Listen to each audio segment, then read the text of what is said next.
AEW has a massive announcement. It's a good one. We're going to talk about that plus so much more. Don't forget, we're giving away this championship belt at 100,000 subscribers. All right, guys, we're going to kick things off. This is the weekend roundup, and honestly, this is some pretty exciting stuff. Logan Paul showed up at UFC last night. Very, very dominant card. If you guys enjoy UFC, they have been doing some great fights. But nonetheless, Logan Paul was there in the crowd with the United States Championship, and here he is holding a phone. Shout out to Dominic Mysterio. This is the WWE United States Champion, and he wears it proudly. Literally bringing the belt with him. They show him making his entrance into the arena. He's got the belt on him. And then, of course, he's shouting out Dominic Mysterio, putting over the young kid. Literally, these are the types of things that you would want to see from a champion of Logan Paul's stature. And, you know, it's always so interesting because Logan Paul is the celebrity coming in, but he is really embracing the WWE role. We know he's going full-time with WWE. We know he's retiring from professional boxing. We know that he's actually dedicated to this. And it just makes so much sense, right? For Logan Paul, it's a good business decision. He's literally promoting Prime, a hydration drink that did over $1 billion in sales in the second year of being around. It's unheard of, you know? And again, like, this is a guy who's come in, he's had some great wrestling matches, but now he's actually like embracing the role of being a WWE superstar by going to UFC and doing this, putting over Dominic Mysterio, putting over the WWE. It's so massive. The only thing I didn't like about this, and we kind of pointed it out last night with me and my friends when we were watching the fight, was when Logan Paul was shown, you know, it shows like influencing boxer or whatever, and then pro wrestler. For some reason, the UFC didn't put WWE superstar, which I find to be very strange considering that they're now both under the same group. You know, like, I feel like if John Jones or Stipe Miocic came into the WWE sitting ringside, WWE would say, hey, they're a UFC fighter or a UFC champion. It would have been really cool for UFC in the lower third graphic to say Logan Paul, WWE United States champion. For some reason, they didn't do that, and I found that to be a very strange decision. But overall, really cool to see Logan Paul represent the WWE brand. There's a lot of things I think outside of pro wrestling, I can be very critical of this guy. I really could be. But when I see him representing WWE, when I see him doing WWE matches and WWE promos, and I see this guy embracing it, that's what we want to see. There have been so many celebrities that come into the WWE and they collect their paycheck. And trust me, I'm not saying Logan Paul isn't doing it for money. That doesn't matter, because clearly it's a business move being in the WWE. But the fact that he actually embraces it and learns it and like actually cares about being good at it, it's really cool to see that. And I think other people have taken notice of that, by the way.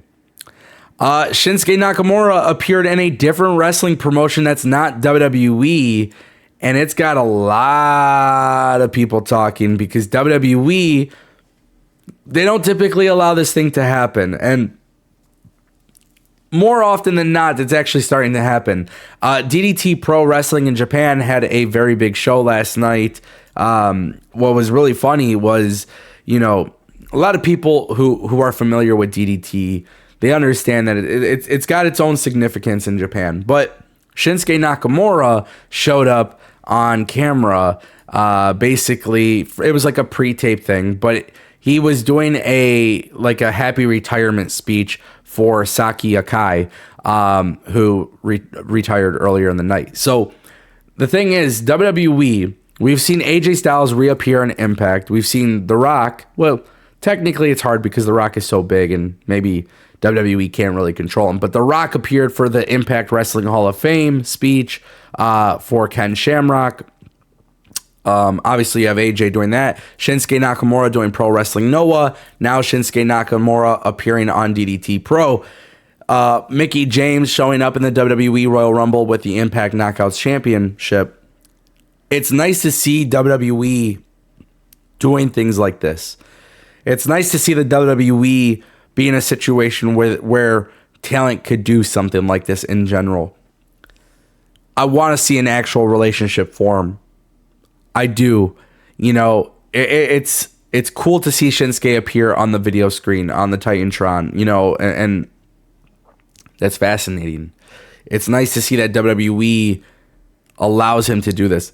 However, I would really love to see WWE do more with these other companies. And the reason why is because I think it just creates fresh matchups and fresh stories. It's difficult to do because of different time zones and travel and logistics. But once in a while, if WWE can do that, it would just add a little fresh coat of paint on the product overall. You can't do it with every company. You got to be very particular with what companies you're doing it for, because obviously they're going to benefit extremely. But when I see Shinsuke doing something like this, why not bring in somebody from DDT into WWE? You know, maybe, and just do it on NXT. You don't even have to do it on the main roster. Or do it in the Royal Rumble, right? Do it in the Royal Rumble. I think that's a great thing that you can do. It doesn't have to be anything crazy. And if there's one thing I would bet on, with Endeavor now owning WWE, I would like to think that we would see a Forbidden Door surprise in a WWE Royal Rumble at some point in the next 5 years. I think they would be willing to play nice, but it has to make sense for both parties.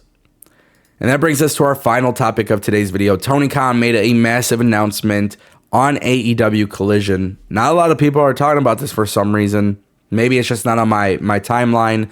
I don't see a lot of people talking about it.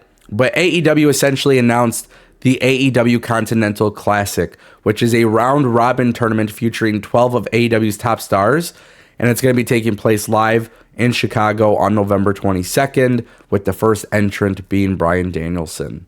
This is basically the AEW version of the G1 Climax.